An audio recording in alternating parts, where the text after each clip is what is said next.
What's up, everybody? It's Matt with The Real Shot. We're standing in the archery room because it's tax season and you got extra money you want to spend, and you want to spend it on a brand new bow or a used bow. Today I'm taking the steps to show you how we personally set up a bow to make sure it fits you perfectly. Today we're going to be setting up my personal Hoyt Carbon RX3, so let's get to it. Even though this bow is brand new from Hoyt's factory and they do a phenomenal job as well as everybody else does with quality control, I still like to personally check my bow's axle to axle length and brace height to make sure it's within manufacturer spec. All right, everything showed up to be within manufacturer spec. So the other thing I want to do quickly before I get to building this bow is take it over to the weight scale and make sure it's hitting its peak weight. This bow is a 60 to 70 pounder. So at its peak weight, which is 70 pounds, I should be getting a pound or two heavy. So what I'm gonna do is I'm gonna take it over to the draw weight scale and make sure we're hitting 70 plus pounds. Follow me. All right, we're at the weight scale right now. I put a extra loop on here. This is not the loop I'm gonna shoot it with, but I do that just so I can check weight without having to worry about it slipping off the string. So put it on the draw weight scale, pull down, boom, 70.99 pounds. That's perfect. That means this bow is perfectly in spec. Now we can start the build process. But now the next thing I do is I take it from that and I put it directly to the draw board. Why I'm doing this is, again, even though Hoyt and most bow manufacturers have great quality control, I want to make sure my cam synchronization or cam timing is perfect. So what I'm going to do is put it in the draw board and I'm going to draw it back, and then at that point we're going to check our draw postings to make sure they are both touching at the same time. So the reason you want to check your cam timing or your cam synchronization, those pegs hit at the same time. That means you're going to get the perfect knock travel. When this bow is all finally built, we're going to take it and run it through the paper tuner. So we're at full draw here on the draw board. I'm checking my cam timing. Both pegs are hitting at the same time.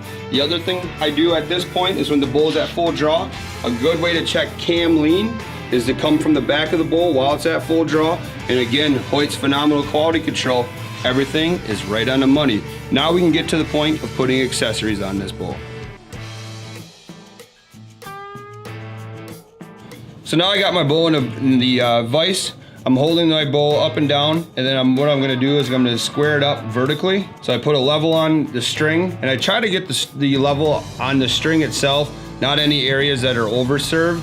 So I put it right here, clip it on there. I'm checking the bubble to make sure it's level this way, which is this way. And then the other thing I do then is I take an arrow, I put it on the string now that I know the bow is level, and I'm gonna level up the bubble just to the front portion of the marker here to make sure it's all set up. What I'm doing is I'm setting up the level portion of the arrow to make sure it's leaving the bow straight right off the bat. But what I did over here is I put a center dot in the burger hole or the rest hole where this bolt goes through, just so I can reference that on this side. Hoyt has this really nice molded rubber grip on there, and just so I can reference it, it's really easy. I just take a silver Sharpie, put a little pinhole there where I know the center portion of the bolt hole or the burger button hole is, so I make sure that my arrow is going right through that hole. I'm using a Victory arrow, so I have one right here. Those nocks are a little different than other manufacturers, so I want to also make sure my knock fit on the existing serving is really good. It's not too tight. So you can see here, I've got it set where I need to. The next thing I do is I take a Sharpie, once I set it to where it needs to be, and I mark my string above and below the knock. So if my arrow were to move in the process, when I set my knock ties, I know right where to reference every single time. So we have our reference points with the silver Sharpie. I already have one knock set tied to the bottom. I'm just about to tie the second one. Reason I do the knock sets, or we at The Real Shot like to do the knock sets, is because sometimes with some of these shorter axle bows, you can get what they call a knock pinch. So by putting these knock sets above and below, or some guys like to do one below, it helps eliminate that knock pinch. What knock pinch is it runs the risk of your arrow lifting off the rest or causing inaccuracies, you know, through paper tuning and all that kind of stuff. So installing these knock sets is going to help eliminate any kind of knock pinch.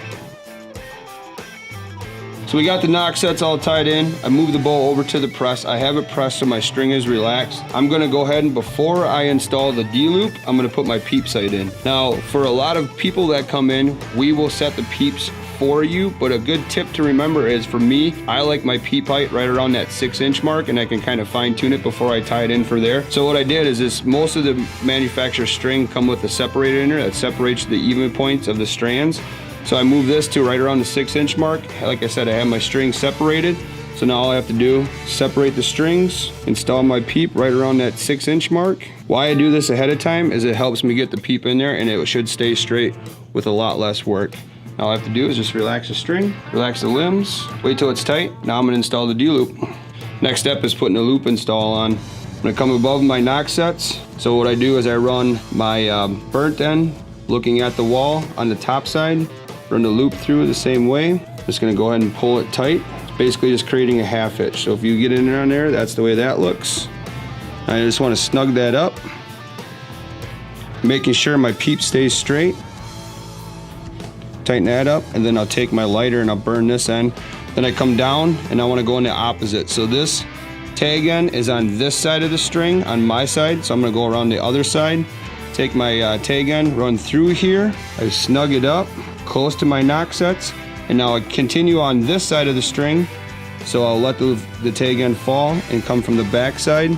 So the burnt end is gonna be looking at me. So on the top side, it looks away on a right-handed bow, and on the bottom side, it looks at you. Okay, now it's set kind of loose right now, because if I like to do that, so if there's any peep adjustment I need to make, what I'm gonna do is I'm gonna grab both the tag ends and tighten them up. Grab it with the pliers, just gonna snug the top side up. Now I'm gonna orientate this so it's in line with my peep sight, and I'm just going to tighten up the bottom portion. Come across here to the top side, again working with the flame pointing up.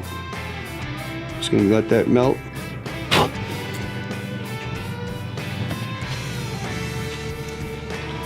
Take a screw or pliers, get in there.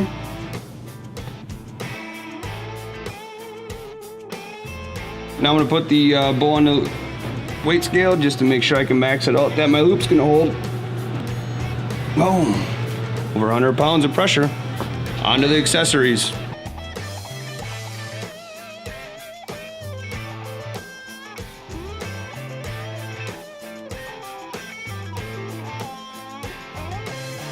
Just finished screwing all the accessories on it. What we like to do at the end of it is just check all the work that we did, make sure everything's tight. Finally, we're gonna shoot it through the paper and make sure we get a good bullet hole. That lets me know that the arrow is leaving the bow straight and everything's properly tuned and ready to rock. So let's run one through the paper quick.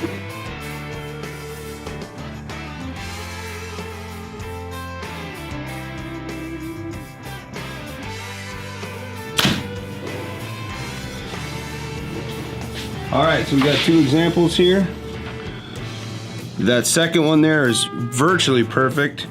The first one was a little off, but that could be just getting used to the grip and everything like that. I'm gonna say this bow is perfectly tuned and ready to go. Can't wait to get it in the woods.